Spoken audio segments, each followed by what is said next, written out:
الفيلم كيبدا في مدينة إسوان مع واحد الراجل سميتو خليل. كان راجع بالطوموبيل مع عائلته للدار. خليل بدا كيغني وطلب من بنته ليلى تغني معاه حيت صوتها زوين. واخا ليلى تردات في الاول، ولكن هي وخوتها في الاخر بداو كيغنيو مع باهم وفرحانين. ولكن هاد اللحظه الزوينه غتسالي على غفله ملي الام طفات الموسيقى وقالت لهم هادشي دار لي الصداع في راسي. وملي وصلوا للدار الام غتصدم ملي غتلقى الفرخ اللي وصل القفص ميت وخارج منه واحد السائل كحل. هاد الموقف اللي كيخلع خلى الام والاب يحسوا بلي شي حاجه ماشي هادي وشي حاجه غامضه كتخوف واقع في الدار. داكشي علاش طلبوا من ولادهم يبقاو في بلاصتهم وما يتحركوش. من بعد هبطوا بجوج للقبو وبقاو غاديين حتى وصلوا لواحد الهرم لونو كحل، ولقاو وسط هاد الهرم ممر سري كيدي لواحد التابوت فرعوني. هنا بجوج بداو كيسولوا راسهم واش هذا هو الوقت المناسب باش يكتشفوا هادشي، وبلا تفكير حلوا الخطه ديال التابوت بشويه وبلاتي هي احسن باش يشوفوا شنو اللي كاين لداخل. وهما يلقاو مومياء فرعونيه. خلي سول مراته واش هاد المومياء باقا حيه ولا ماتت، ولكن قبل ما تجاوبوا المومياء تحركت على غفله وهزت راسها عند الام تخلعات وتحيد الحبل من الغطا ديال التابوت وشد الخليل في عنقه وجروا للفوق. بدا كيموت بطريقه كتخلع قدام مراته اللي بقات مصدومه وخايفه وساكته من هادشي اللي طرا لراجلها. اما في الجهه الثانيه وبالتحديد في محافظه القاهره غيبان لينا واحد المذيع ديال الاخبار سميتو تشارلي. هاد تشارلي كان جالس كيعلم بنته كاتي شفره موريس باش تقدر تواصل بها مع صحابها في الكشافه. على غفله دازت نشره الاخبار في التلفازه وتشارلي طلب من بنته وولده سيباستيان يتفرجوا فيه. سيباستيان بدا كيقاد الحركات ديال باه وهو كيهضر، وتشارلي رد البال راسو باللي كيدير حركات غريبه بيديه وهو كيتكلم وسط النشره. دخل عند مراته لاريسا وقال ليها على الملحوظه اللي شافها ولده وسولها واش هاد الحركات كتبرزط الناس اللي كيتفرجوا. ولاريسا اكدت ليه الهضره وطلبات منه يقص من هاد الحركات شويه. وهنا كنعرفوا باللي لاريسا حامله ببنيتها وكانت كتمنى تولد في ميريكان بحال خوتها. وعلى غفله سمعوا صوت ولادهم كيدابزوا على برا. هاد الصداع ناض حيت سيباستيان ربى المونيكا ديال اختو من البالكو وعصبها بزاف. باش تهدى الامور تشارلي صوب مونيكا لبنته كاتي، ولكن كاتي بقات مقلقه وحاسه باللي باها وما كيفضلوا خوها عليها حيت باها ما دار والو ما عاقبوش على هادشي. خلاتهم وخرجت للجرده باش تلعب بوحدها وهي كتلعب عيطات لها واحد المراه من ورا السور. وكاتي كانت عارفاها مزيان وكتعيط ليها الساحره. ولكن المفاجاه كانت هي ان الساحره هي مرات خليل اللي مات في اسوان. والمفاجاه الكبيره ان كاتي سولاتها على بنتها ليلى والساحره قالت ليها باللي ليلى مريضه وما قادراش تجي اليوم. بدات كدير لكاتي العاب سحريه باش تفرحها وعطاتها الحلاوه اللي كتبغي وزادتها تفاحه باش تاكلها. وفي هذه اللحظه الساحره اعتذرت لكاتي وبدات كتهضر بهضره غريبه وما مفهوماش. وعلى غفله خرجت واحد الحشره من وسط التفاحه ودخلت نيشان لفم كاتي. الدريه طاحت في الارض وما بقاتش قادره تنفس. وفي نفس الوقت تشارلي كان كيهضر مع مراته وفرحان بزاف حيت جا تليفون من ميريكان وقبلوه في الخدمه تما. وهو كيهضر معاها لقى كميه كبيره ديال الحلاوه مخبيه في الماريو ديال كاتي. ملي سول ولده سيباستيان قال لي باللي صاحبة اختو هي اللي كتجيب ليه هذا العجب. تشارلي بدا كيشك وخاف ومشى كيجري جا للجرده باش يقلب على كاتي، ولكن غير وصل تصدم ملي لقى بنته غبرات ولقى واحد الثقبه غريبه في السور ديال الجرده. تشارلي فهم باللي بنته تخطفات، خرج من ديك الثقبه وبدا كيجري وسط الشوانط كيقلب عليها. لمح الساحره من بعيد وهي هازه بنته وجرى وراها بكل جهده باش يلحقها، ولكن غبرات وسط الزحام وما بقى ليها حتى اثار. من بعد تشارلي ومراته مشاو عند البوليس وتلاقاو مع البوليسيه داليا وعاودوا ليها كل شيء. تشارلي قال لها ان اخر مره شاف بنته كانت مع 3 ديال العشيه. ولاريسا زادت باللي ديك المراه كانت كتجر البنت بالحلاوه. المهم دازت 8 سنين وكاتي باقا غابره. باها وامها خواو القاهره ورجعوا لميريكان بعد ما فقدوا الامل باش يلقاوها. تشارلي كيبان سايق طوموبيلته وراجع من الخدمه وحزين وهو كيشوف تصويره بنته. اما لاريسا فبقات كتفكر في بنتها كل ليله وما نساتهاش كاع. وكنعرفوا باللي لاريسا ولدات بنت اخرى سميتها مود، ودابا مود كبرات ووصلت ل 8 سنين. وصل وقت العشاء والعائله تجمعات على الطبله وعرفنا باللي كارمن موت لاريسا عايشه معاهم في نفس الدار. وسط العشاء سيباستيان قال لهم باللي باغي يسافر لاوروبا، ولكن مو رفدات حيت خايفه طيح عليهم شي مصيبه اخرى بحال اللي وقعت لختو. هادشي ما عجبش سيباستيان، ناض وخلى العشاء وطلع لبيتو معصب. من بعد كترجع بين الاحداث لمدينه اسوان مره اخرى. كيبان لينا واحد الشاب راكب بيكالتو وغادي في واحد البلاصه هاديه.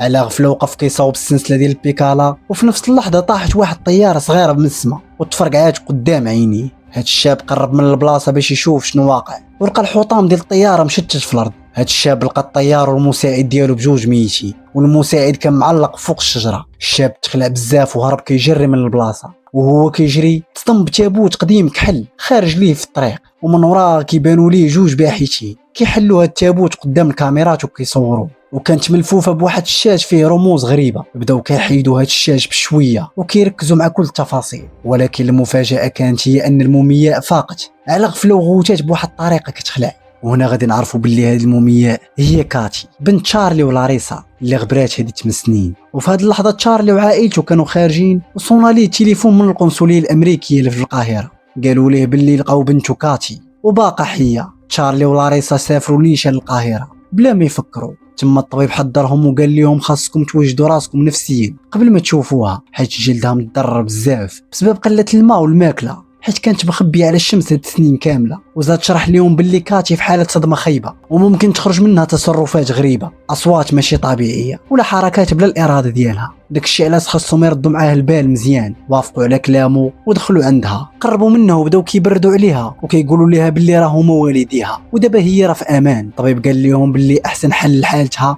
هو ترجع للدار وسط عائلتها. ملي خرجوا من البيت تلاقاو مع الشرطيه داليا اللي وراتهم تصاور ديال التابوت الكحل، وشرحات لهم باللي كاتي كانت لداخل ملي طاحت الطياره، وهذه طريقه مشهوره عند تجار البشر باش يهربوا الضحايا ديالهم. هاد الخبار صدماتهم وعقدات القضيه اكثر، ولكن داليا وعداتهم باللي غتقلب حتى تعرف شكون اللي خطفها ودار فيه هاد الحاله. وبعد ايام الجده بدات كتصاوب حلوه باش يحتفلوا بعيد ميلاد كاتي 17. ملي وصلت كاتي للدار كلشي خرج يستقبلها بفرحه مخلطه بالخوف.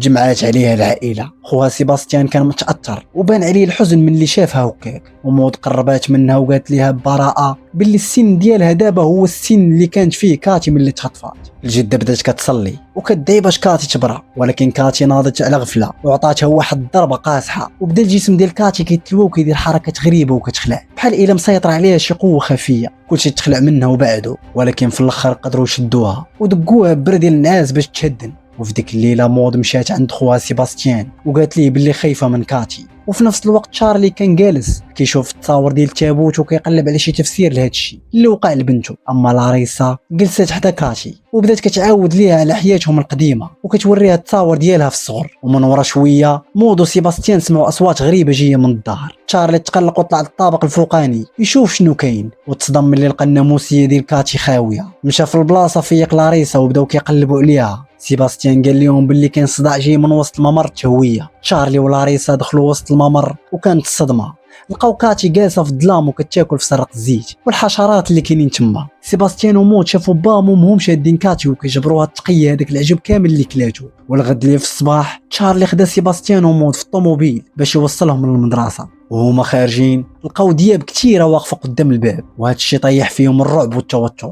ولكن هاد الدياب مشاو بحالهم وتشارلي كمل طريقه مع ولده للمدرسه. مورا ما وصلوا مود لمدرستها سيباستيان سول با على شنو اللي واقع لكاتي، وتشارلي ما لقاو ما يجاوبوه من غير انه يعاود ليه نفس الهضره اللي قال الطبيب. وفي نفس الوقت في الدار لاريسا والجده كارمن كانوا مقابلين كاتي كيقطعوا لها ضفارها وكيمشطوا لها شعرها. رجع تشارلي للدار وبدا كيصوب البيت ديال كاتي وسد القنوات ديال التهويه مزيان باش ما يتعاودش تهرب منهم. وهو خدام لقى بقعه كبيره ديال الدم مخبيه تحت السجاده. وفي هذه اللحظه بالضبط كاتي تحركات بخفه وهربات عاوتاني من امها وجداتها. تشارلي غيساق الخبار جرى تابعها حتى لقاها وشدها. هنا تشارلي بدا كيفكر يصيفطها لشي مركز متخصص في هذه الحالات، ولكن لاريسا رفضات وقالت ليه بنتها غبرات عليها سنين ومستحيل تبعد عليها مره اخرى. من بعد تشارلي لقى طراف ديال الجلد البشري باين باللي طاروا من الجسم ديال بنته. ملي فحصهم لقاهم رموز بحال شي كتابه قديمه. صورهم ومشاو وراهم لواحد الاستاذ متخصص في التاريخ الفرعوني. تشارلي كان كيسحب ليه واش هاد الرموز هيروغليفيه، ولكن الاستاذ صدم وقال لي باللي هذه لغه اخرى ومختلفه بزاف.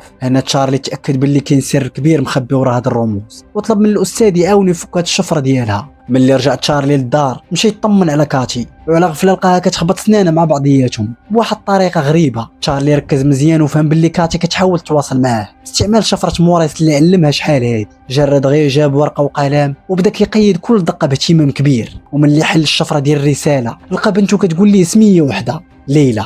تشارلي ما ضيعش الوقت، اتصل بالشرطيه داليا وقال ليها شنو وقع وطلب منها تقلب على هاد البنت اللي سميتها ليلى. داليا طلبت منه يعاونها باي معلومه زايده وقالت ليه يمكن تكون شي صاحبتها قديمه وتقدر تكون شي علاقه بيناتهم من قبل. تشارلي قطع المكالمه وهبط نيشان للقبو. حل واحد الصندوق قديم عامر بروايات وبدا كيقلب فيه. وفي نفس الوقت مود مشات للحمام وملي خرجت سمعت صوت حد كيغني. تبعت الصوت حتى وصلت قدام البيت ديال كاتي واكتشفت باللي اختها كتهضر معاها من ورا الباب، ولكن غير قربات مود من الباب شي حاجه غريبه شدات ليها صباعها. مود تخلعات وبغات تهرب دغيا، ولكن كانت قوه خفيه منعاتها وهزاتها في السماء بواحد الشكل كيخلع. كاتي بدات كتهضر بهضره ماشي مفهومه، وبان باللي سحر المومياء بدا كيسيطر على عقل مود. وعلى غفله هاد القوه جرات مود وضرباتها مع الباب بقوه. في هاد اللحظه تشارلي لاحظ باللي الضوء ديال القبو بدا كيرعش، ولكن ما داش فيه حيت القبره مكتوب عليها سميه ليلى خليل. صيفط التصوير ديالها دغيا لداليا. داليا بدات كتقلب في السيستم مع صحابها حتى لقات البلاصه ديال واحد البوسطه قديمه، وعرفوا باللي الدار ديال خليل الاب ديال ليلى جات قريبه من تما.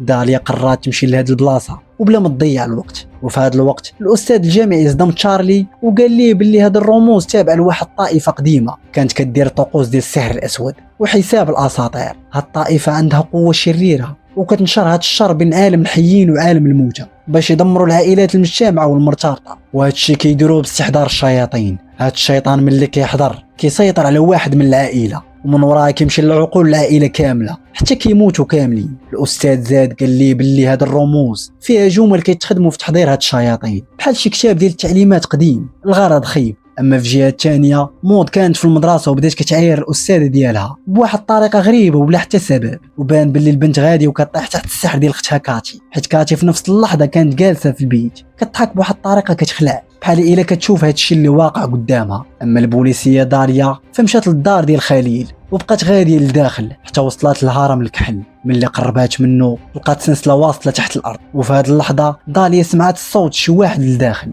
خرجت دغيا داليا من القبو ولقات الساحره قدامها. الساحره حاولت تهجم على داليا باش تصفيها ليها، ولكن داليا زربات عليها وضرباتها برصاصه طيحاتها في الارض. في هاد الوقت ليلى وصلت للدار وغير شافت هاد الشيء هربات كتجري. داليا تبعاتها وسط الصحراء حتى وقفات ليلى على غفله وبدات كتحفر في الرمله وجبدات صندوق قديم. هنا داليا اكتشفت باللي هاد البنت هي ليلى خليل اللي كيقلبوا عليها. ملي داليا حلت الصندوق لقات وسط منه شرايط فيديو مكتوب عليه سميت كاتي. ونرجعوا للميريكان. تشارلي كان راجع بالطوموبيل مع سيباستيان ومود كانت غير كتخسر الهضره وكتعاير طول الطريق وفاقده السيطره على راسها. اما الجده كارمن كانت باقا جالسه كتصلي وكتدعي باش ربي ينجي كاتي، ولكن كاتي هجمت عليها وضرباتها عاوتاني بقوه وقالت ليها هاد الصلاه غتجيب لك غير سكته قلبيه، وبقات كتضرب فيها بكل جهدها. موراها كاتي لاحت جداتها من الشرجم وطاحت الجثه نيشان فوق الطوموبيل ديال تشارلي وولادو اللي يلاه وصلوا قدام الدار. وعلى غفله جات مجموعه ديال الذئاب وتجمعوا على الجثه ديال الجده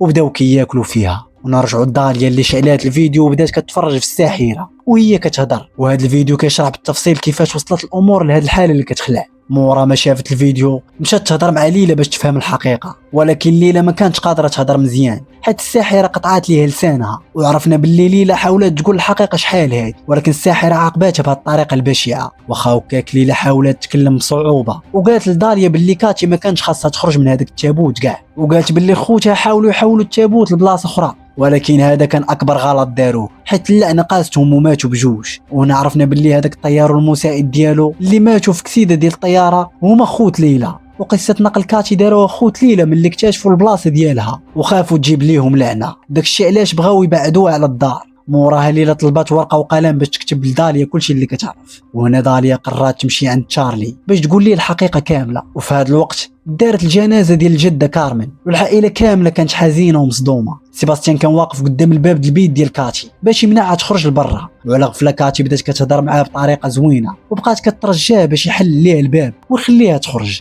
وقالت ليه باللي توحشات ترجع للحضن ديال العائله. ولكن سيباستيان كان عارف باللي كاتي باغا تسيطر عليه، داكشي علاش دار السماعات في ودنيه وبدا كيسمع المزيكا. ولكن صوت كاتي كان مجهد بزاف وبقى كيجي وسط ودنيه، وبدات كتفكروا بالنهار اللي لاح فيه المونيكا ديالها من البالكون، وقالت ليه هادشي هو اللي خلاها دير هاد التجربه وحملات المسؤوليه ديال هاد الجريمه كامله. وفي وسط الجنازه مود مشات عند باها وامها وبدات كتلف ليهم الانتباه ديالهم. وفي هذا الوقت كاتي خرجت ليهم من السقف وقربات من الجثه ديال كارمن وعضاتها. لاريسا جراج عندها وبدات كتضرب فيها باش تبعد على الجثه. ومورا هاد الروينه كامله وصلت الشرطيه داليا ووراتهم الفيديو ولقاو الساحره كتقول فيه باللي صافي وصل الوقت فين خاص يبان سر العائله، حيت المومياء بدات كتحلل كامله وداك الشيء علاش خاصهم ينقلوا الشيطان لداخل الجسم اخر. وزادت شرحات باللي كل ما كان الجسم صغير في السن كل ما كان حسن، حيت غيعطي للشيطان عمر طويل. الساحره خلات هذا الفيديو مسجل باش الناس في المستقبل يعرفوا كيفاش يديروا هاد الطقوس. تشارلي واللي معاه بقاو كيتفرجوا في الساحره وهي كدير طقوس السحر الاسود لكاتي، وكيفاش كاتي بدات كتمس الروح اللي وسط المومياء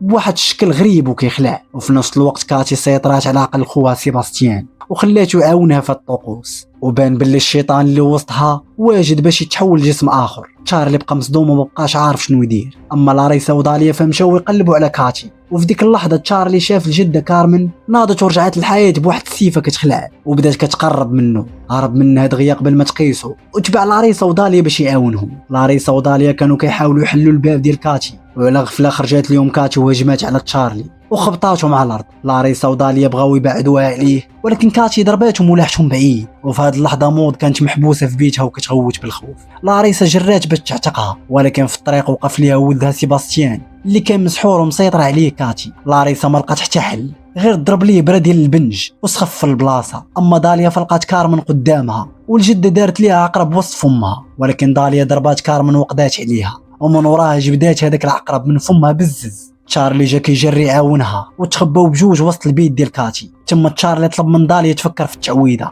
حيت مكتوبه بالعربيه، وبان باللي طاحت عليه شي فكره. حلوا الباب وتسناو كاتي حتى دخلات عندهم، وفي ديك اللحظه تشارلي شدها وزير عليها وداليا بدات كتقرا في التعويذه اللي شافتها في الفيديو. تشارلي شاف فيها واعتذر ليها وعرفنا باللي قرر يضحي بحياته باش يعتق بنته. هاد التعويذه بدات كتقضي على الشيطان اللي وسط كاتي حتى خرج من الجسم ديالها ودخل نيشان في تشارلي. ودازت سنوات وكنعرفوا باللي العائله حبسوا تشارلي وسط تابوت وربطوه بالسناسل باش ما يخرج الشر اللي فيه. كنشوفوا كاتي من بعد رجعت طبيعيه جالسه قدام التابوت وكتواصل مع باه بشفره موريس، وقالت لما باللي باه كيقول لهم راه كيبغيهم بزاف. لاريسا تاثرات بهاد الهضره وبقات كتشوف في ولادها بثلاثه وهما كيلعبوا فرحانين واخا هي كانت حزينه على راجلها. وفجاه قررت تتصل بداليا واتفقات معاه على خطه، وفي النهار اللي تابعوا غنكتشفوا باللي الساحره باقا حيه ولكن محبوسه ومربوطه بسناسل ديال الحديد وسط الزنزانه في القاهره. دخلات عليها لاريسا وعطاتها واحد المهدئ وقالت لها باللي اكيد عاقله عليها وعلى بنتها كاتي. الساحره ملي شافت لاريسا فهمت باللي جايه تنتقم منها ولكن ما عرفاتش كيفاش. وعلى غفله دخلت داليا ومعها تشارلي جالس فوق كرسي متحرك. انا الساحره فهمت الفيلم كامل. داليا سدات الباب ديال الزنزانه وبدا صوتها كيتسمع من الداخل وهي كتقرا في التعويذه، وموراها سمعنا الغوات ديال الساحره وهي كتعذب حتى الشيطان اللي كان وسط تشارلي تحول ودخل في جسمها هي وانتقموا من الساحره. وهنا كيسالي الفيلم.